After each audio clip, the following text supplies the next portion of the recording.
Então, vou ler Isaías capítulo 40, a partir do verso 21. Acompanhe a leitura atento aí. Diz assim: será que vocês não sabem? Nunca ouviram falar? Não lhes contaram desde a antiguidade? Vocês não compreenderam como a terra foi fundada?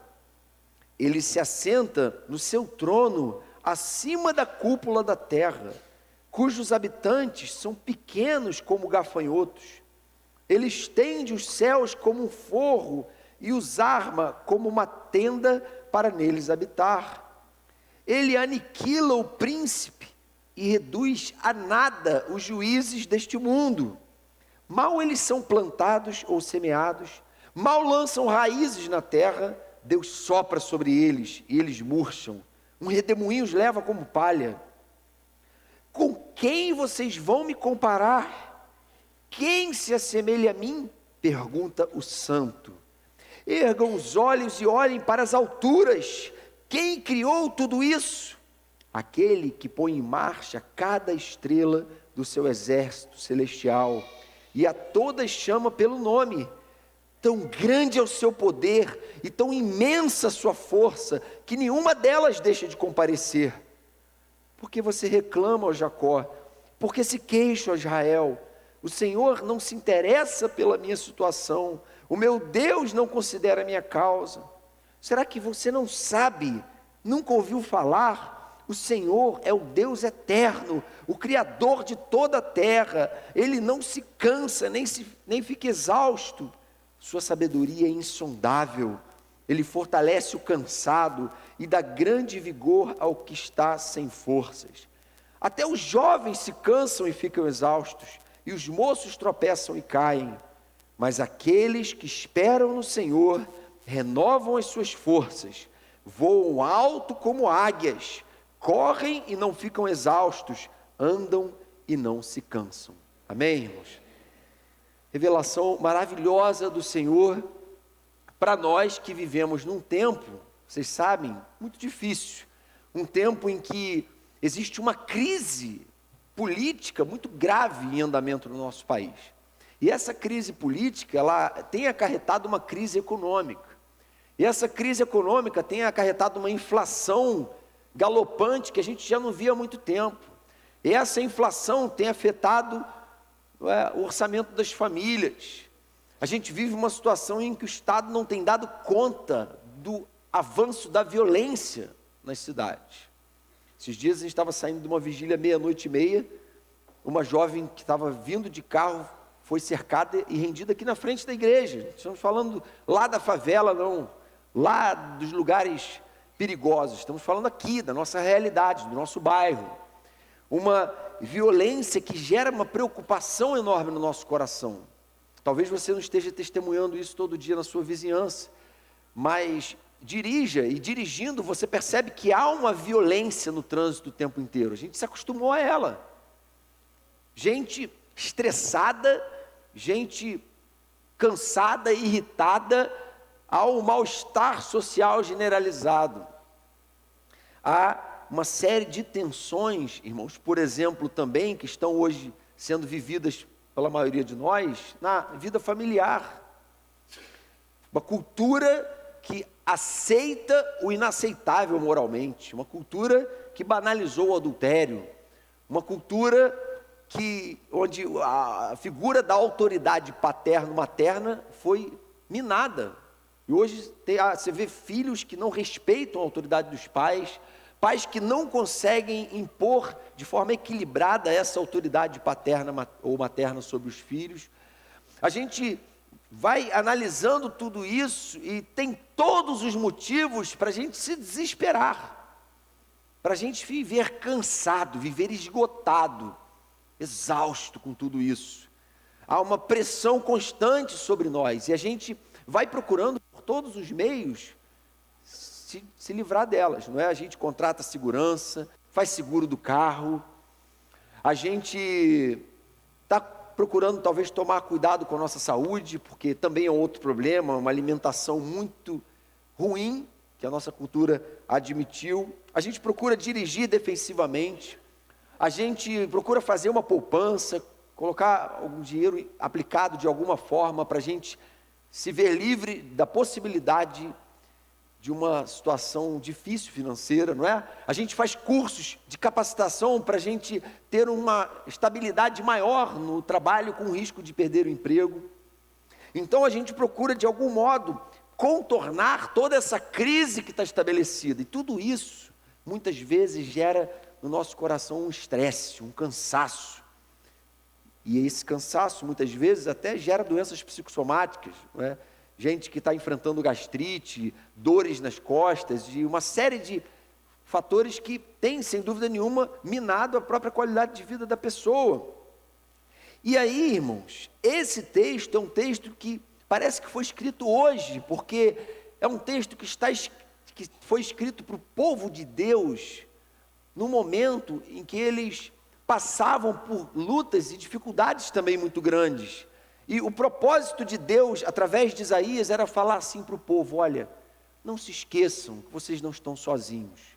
Não se esqueçam que vocês são o meu povo. Ele começa o capítulo 40, lá no verso 1, dizendo assim: consolem o meu povo, diz o Deus de vocês.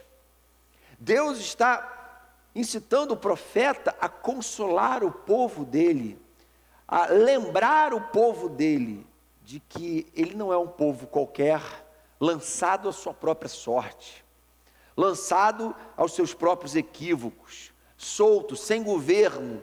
Ele é um povo que é propriedade de um Deus que tem o controle da história nas suas mãos, de um Deus que, além de ter esse controle, é onipotente, que tem poder para todas as coisas.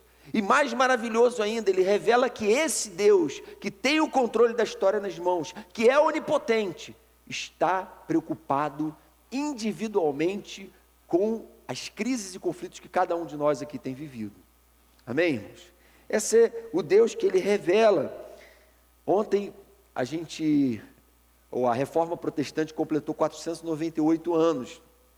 E o livro talvez mais importante da Reforma foi as Institutas de João Calvino. E logo no primeiro capítulo das Institutas, o Calvino fala a respeito do autoconhecimento a partir do conhecimento de Deus. E ele diz que é impossível ao homem conhecer-se se não tendo a Deus como referência.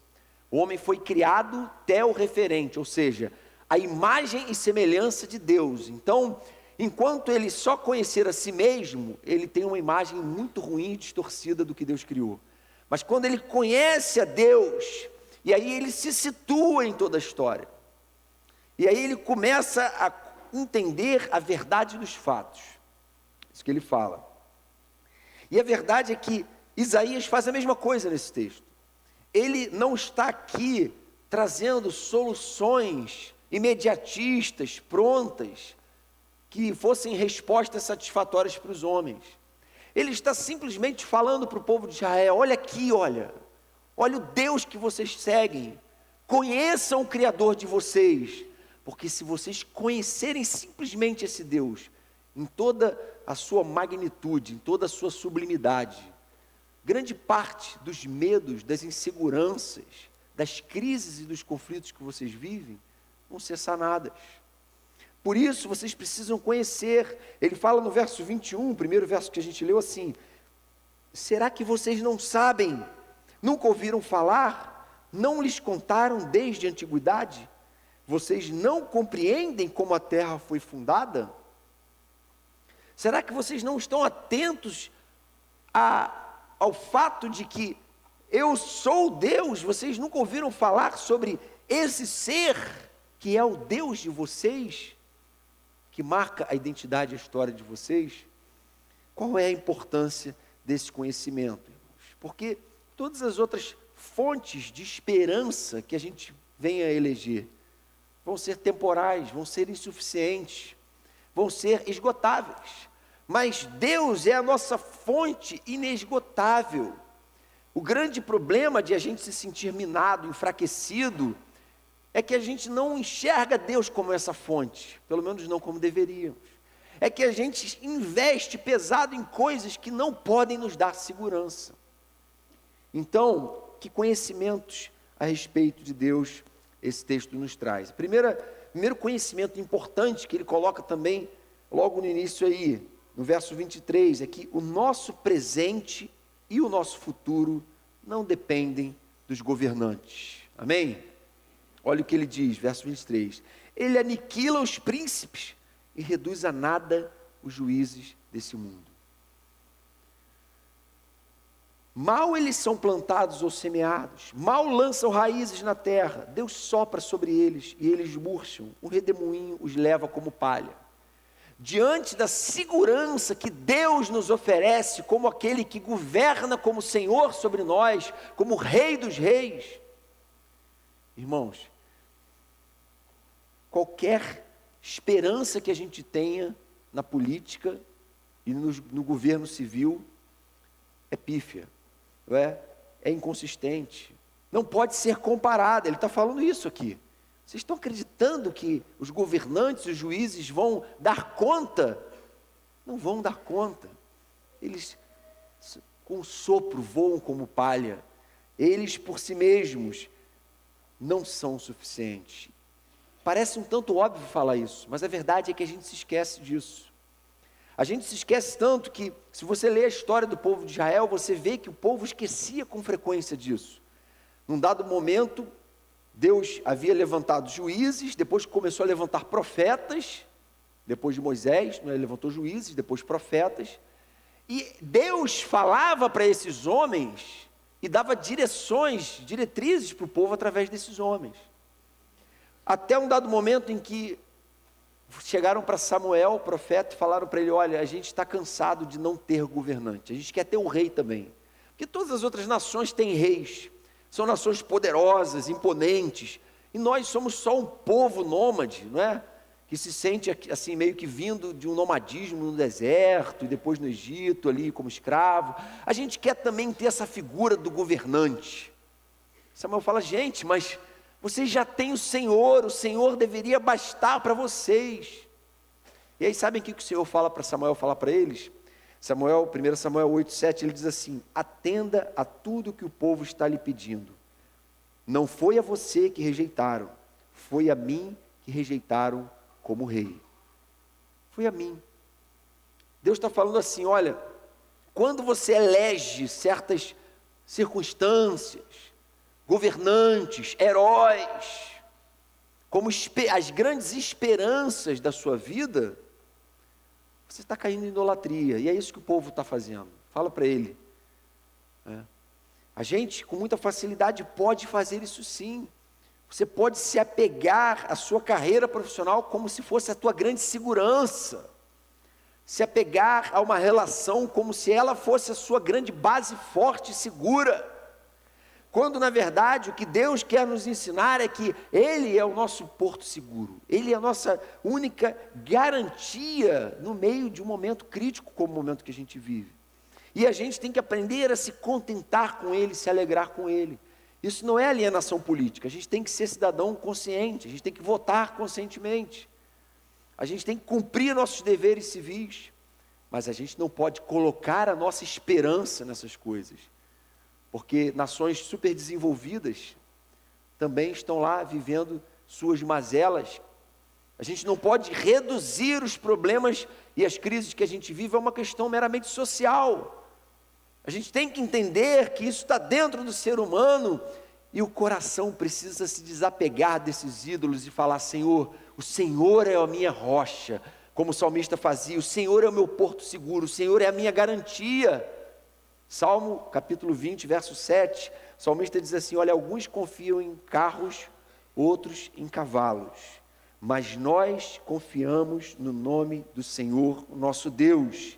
Eles vacilam e caem, mas nós nos erguemos e estamos firmes. Amém? Quem vacila e cai? Quem deposita a sua esperança e a sua confiança em grandes lideranças políticas, não é? Em grandes investimentos, em grandes carreiras, enfim, tudo aquilo que você possa eleger no seu coração. Paulo, 1 Coríntios 15, verso 19, ele diz assim: gente, se a nossa esperança Se é somente para esta vida que temos esperança em Cristo, somos de todos os homens os mais dignos de compaixão. Entendem? O convite do Evangelho é a gente olhar para Deus, não como um apoiozinho no meio de tantos outros recursos que a gente usa, mas como o nosso grande apoio, o nosso grande alicerce, no qual a gente pode depositar e confiar a nossa vida, a permanência do nosso casamento, né? Buscar dele, da palavra dele, sabedoria para criar os nossos filhos, superar as crises relacionais que a gente vive, superar as influências da cultura que tem minado as nossas forças.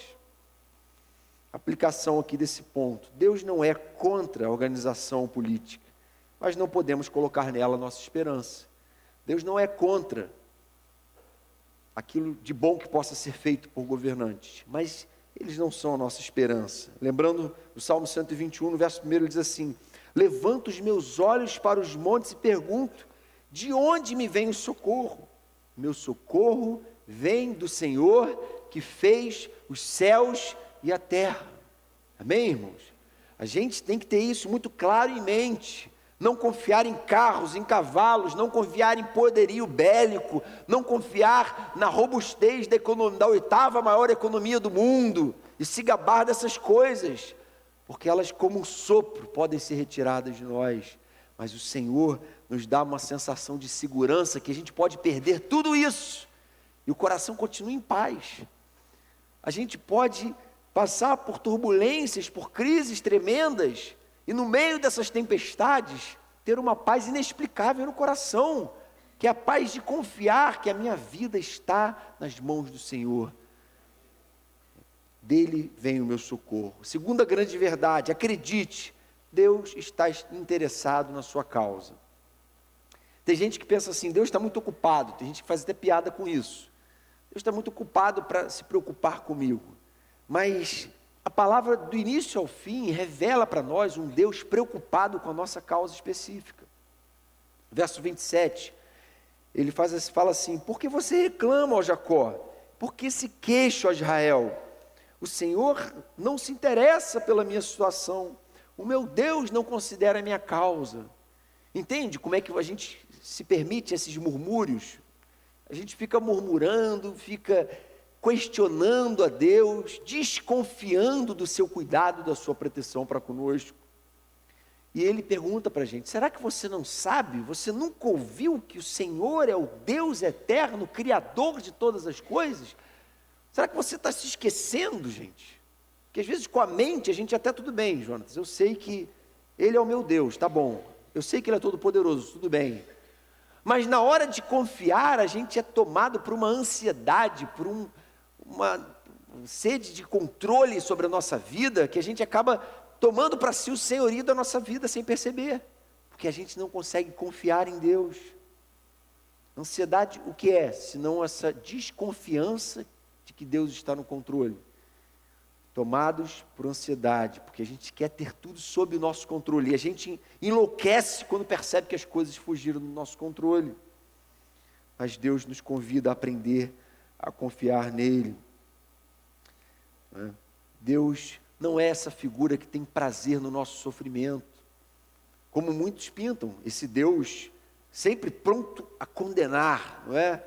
Há pessoas que não conseguem ver a Deus como o pai do filho pródigo, que depois de o filho tê-lo abandonado e vivido dissolutamente, gasto toda a sua herança, ele está lá de braços abertos para, diante do arrependimento do filho, recebê-lo em seus braços. Entende esse Deus que ao mesmo tempo é justo e santo, mas ao mesmo tempo é compassivo e misericordioso? Essa figura tem que ser clara para nós, porque senão a gente não vai confiar em Deus, e isso vai fazer muito mal para nós. A gente vai começar a se precipitar e agir como os ímpios, aqueles que não conhecem a Deus. Não vai ter diferença entre a atitude de um cristão diante da crise e a atitude de um ímpio diante da crise, e tem que ser diferente, irmãos. Jesus, quando falou da parábola do juiz iníquo, não é que ali a pessoa insistiu A mulher insistiu para ele defender a causa dela, ele não defendeu. E aí Jesus fala: vocês não sabem que o pai de vocês vai agir de modo diferente? Ele fala assim: acaso Deus não fará justiça aos seus escolhidos que clamam a Ele dia e noite? Continuará fazendo-os esperar? Eu lhes digo, Ele lhes fará justiça e depressa. O problema não é se Deus está ou não preocupado com a nossa causa. O problema, ele fala adiante: contudo, quando vier o Filho do Homem, achará, porventura, fé na terra? O grande problema é que a gente não deposita nele a nossa confiança, a nossa segurança. A gente cria ídolos e acredita nessas coisas. E fica consumido por ansiedade, adoece, por simplesmente não conseguirmos confiar no Senhor. Salmo 91, verso 10, ele diz assim: se você fizer do Altíssimo o seu abrigo, do Senhor o seu refúgio, nenhum mal o atingirá, desgraça alguma chegará à sua tenda, porque a seus anjos ele dará ordens a seu respeito, para que o protejam em todos os seus caminhos. Amém, irmãos? A gente pode dizer que confia nesse Deus, que está preocupado com a nossa causa, que está preocupado em nos livrar do mal e acampou os seus anjos ao nosso redor. É a esse Deus que a gente ora, é diante desse Deus que a gente vai resolver as nossas crises, diante do altar dele, em oração. Senhor, quer que a gente aprenda a confiar nele. Ele é a nossa fonte inesgotável de esperança, ele é a nossa segurança, ele é a nossa rocha. Por isso, a aplicação desse segundo ponto: entregue sua causa diante de Deus, pois ele está sim preocupado em te socorrer. Não importa o que você esteja vivendo hoje, Deus está preocupado com você, está se movendo na sua direção, amém?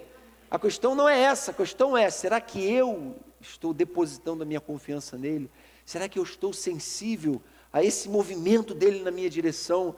Será que eu estou como o filho pródigo, quebrantado, arrependido de tentar governar minha própria vida, ser senhor de mim mesmo, e estou me entregando, me rendendo diante dele e aceitando o abraço paterno de um pai que me aceita de volta quando eu desistir de governar a minha própria vida? Terceiro e último ponto aqui da nossa meditação: o Senhor nos revigora de uma forma que o mundo não conhece. Ele fala aqui sobre dois grupos, um grupo que, na verdade, de uma realidade de você acreditar numa categoria terrena, não é? Ele diz assim: até os jovens se cansam e ficam exaustos, e os moços tropeçam e caem. A força, numa visão simplesmente humana, ela está diretamente ligada à juventude, não é? E a idade seria o cansaço. E ele está dizendo assim, ele está contrapondo essa lógica, dizendo que há uma lógica que transcende a tudo isso. Aqueles que esperam no Senhor renovam as suas forças, voam alto como águias, correm e não ficam exaustos, andam e não se cansam. Então, o poder do vigor não vem numa personalidade entusiasmada, extrovertida, para frente, automotivada, nada disso. Eu sou uma pessoa proativa, eu sou o cara que faço e aconteço. Não é nada disso. Ele fala assim: até os moços, até aqueles de quem se espera vigor, se espera proatividade, se espera motivação, entusiasmo, estão cansados no nosso tempo. Não estão conseguindo lidar com os problemas da atualidade. Mas quem é que está conseguindo lidar com os problemas do nosso tempo?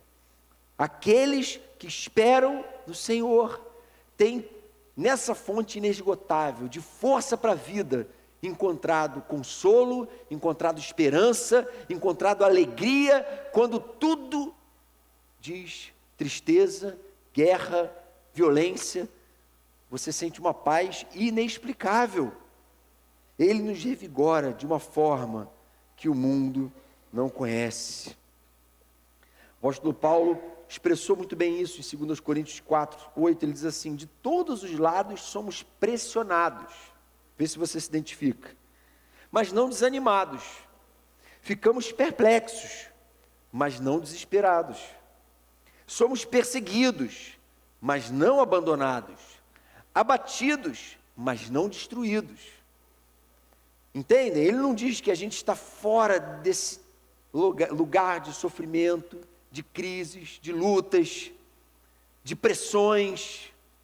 Não, mas pelo poder do Espírito a gente consegue viver esse paradoxo e administrar ele, viver uma vida onde tudo pode estar dando problema, mas há uma paz e uma alegria inexplicáveis, que inundam o nosso coração, por causa da confiança que a gente tem no Senhor, ou pelo menos deveria ter. Lembro da história de Daniel com os amigos dele, que estavam diante do banquete, ali do rei da Babilônia, e aquela comida era consagrada a ídolos, havia ali comidas impuras pelos judeus, e ele falou: olha, nós não vamos comer. Fala para o copeiro: faz uma coisa com a gente, deixa a gente ficar 10 dias só comendo vegetais, a gente não vai comer dessas finas iguarias, contaminadas espiritualmente pelos ídolos. E eles, teoricamente, segundo a lógica desse mundo, iam acabar os 10 dias mais fracos. Mas o que acontece é que, segundo o texto, Daniel 1,15, passados os 10 dias, eles pareciam mais saudáveis e mais fortes do que todos os jovens que comiam da comida da mesa do rei. O que esse texto diz para nós, irmãos? Ele estabelece a lógica do reino de Deus, em que pode até faltar comida na minha mesa, mas por alguma razão inexplicável, eu vou estar com o rosto irradiante, eu vou estar cheio da alegria do Espírito. Pode até se abater uma grande luta sobre a minha vida, mas eu vou, apoiado no meu Senhor, confiante nele, superar tudo isso, e nunca vou perder essa paz que a minha convicção de fé no Senhor e confiança que eu tenho nele me dá. E às vezes a gente abre mão com muita facilidade dessa confiança, a gente transfere a confiança para outras coisas, e por isso a gente muitas vezes adoece com tanta facilidade também. O Senhor quer purificar o nosso coração, quer que a gente derrube esses ídolos, quer que a gente diga para Ele: o Senhor é a minha esperança, eu quero aprender a esperar no Senhor, eu quero parar de ficar fazendo as coisas de modo imediatista, de modo, do meu jeito, no meu tempo, e quero aprender a entregar ao Senhor o senhorio da minha vida plenamente, amém? Então, terceira aplicação, a aplicação desse ponto: faça de Deus a sua esperança, pois só Ele é uma fonte inesgotável, amém? Já concluindo aqui, irmãos, vejam o que Jesus diz em Mateus 11:28, venham a mim, vocês que estão cansados e sobrecarregados, e eu lhes darei descanso. Você está cansado do que você está vivendo? É muita pressão, é muita cobrança, é muita insegurança, é muito medo, você está cansado disso tudo. O Senhor nos convida, né, a vir a Ele, entregar diante dEle esse jugo pesado e tomar o jugo dEle que é leve. Em Colossenses 3, verso 1, o apóstolo Paulo diz assim: já que vocês ressuscitaram com Cristo, gente, procure as coisas que são lá do alto, onde Cristo está sentado à direita de Deus. Mantenha o pensamento nas coisas do alto e não nas coisas terrenas, pois vocês morreram e agora a sua vida está escondida com Cristo em Deus. Amém? Senhor, sabemos que nossa pátria não é aqui, por isso não queremos viver a vida aqui neste mundo confiando em outra coisa, senão o Senhor como nossa base forte, nosso porto seguro, nossa garantia de uma vida plena, de uma vida satisfeita. Se o Senhor é aquele que nos basta, se perdermos tudo, mas tivermos ao Senhor, temos tudo, e não queremos nos esquecer dessa realidade. Vem consolar o teu povo, Senhor, vem nos fazer livres, Senhor, dessa idolatria. Vem nos fazer alegres, contentes e gratos, conscientes do Deus diante de quem estamos, do Deus Criador e Todo-Poderoso, daquele que enviou seu Filho para cumprir na cruz a obra que agora vamos celebrar na Tua presença, Senhor. Em Teu nome, louvado e bendito seja o Teu nome, Jesus. Amém, Pai.